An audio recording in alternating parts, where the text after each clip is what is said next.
Assalamualaikum warahmatullahi wabarakatuh.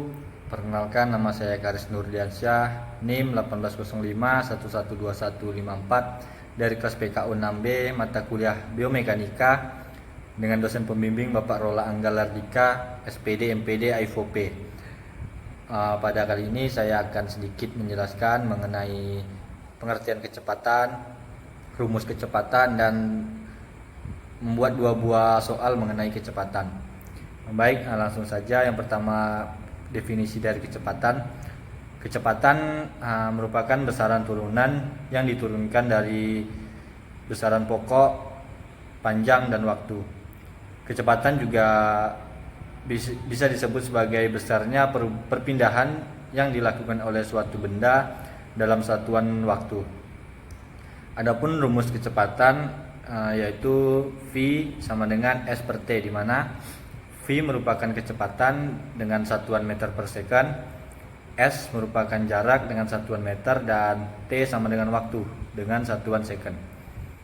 Dalam kecepatan ada dua istilah, yaitu GLB dan GLBB. GLB ini gerak lurus beraturan dan GLBB gerak lurus berubah beraturan. Yang pertama itu GLB, gerak lurus beraturan, merupakan gerak suatu benda pada lintasan yang lurus dengan kecepatan yang konstan atau tetap. Rumusnya V sama dengan S per T, di mana V tadi merupakan kecepatan dengan satuan meter per second, S jarak dengan satuan meter, dan T waktu dengan satuan second. Yang kedua ada GLBB, gerak lurus berubah beraturan.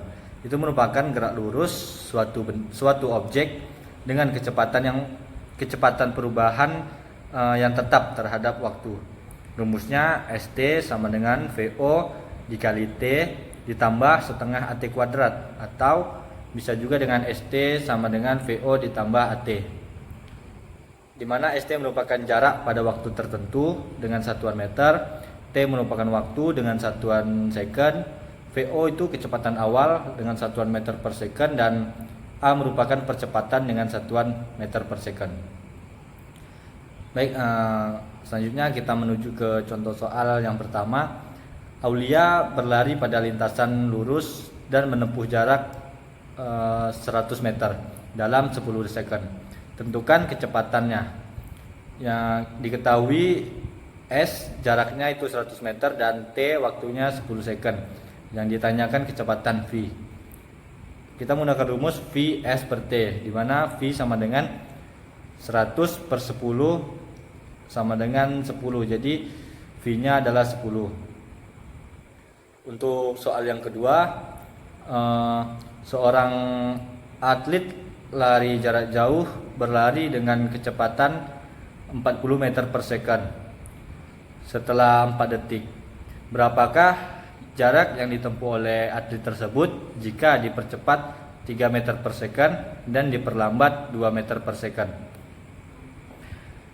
Diketahui VT sama dengan 40 meter per second. VT kecepatan awal 40 meter per second, dan T sama dengan waktunya 4 detik.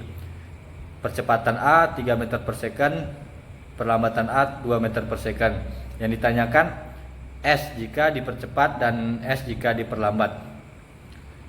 Kita menggunakan rumus VO ditambah VT dikali AT. VT 40 ditambah A, percepatan A itu 3 meter per second dikali waktu T 4 detik. Jadi 40 tambah 12 sama dengan 52 meter per second. Kemudian ST sama dengan VO dikali T ditambah A dikali T, dimana kita dapat VO tadi 52 meter per second dikali T waktu 4 detik ditambah percepatan 3 meter per second dikali T 4 detik. Jadi 208 ditambah 12 sama dengan 220 meter. Jadi yang tanya kedua, jika perubahan kecepatan dengan diperlambat, VO sama dengan VT dikurang AT. VT kecepatan awal tadi 40 dikurang A perlambatannya, A tadi waktunya, kemudian T 2 detik. Jadi 40 dikurang 8 sama dengan 32 meter per second. ST sama dengan VO dikali T dan A dikali T ditambah A dikali T. VO nya tadi kita dapat 32 meter per second dikali waktunya T 4 detik ditambah perlambatan 2 detik ditambah T waktu 4 detik. Jadi 128 kita tambah 8 sama dengan 136 meter. Baik, hanya itu yang dapat saya sampaikan. Kurang lebih saya mohon maaf. Saya akhiri. Wabillahi taufiq wal hidayah. Wassalamualaikum warahmatullahi wabarakatuh.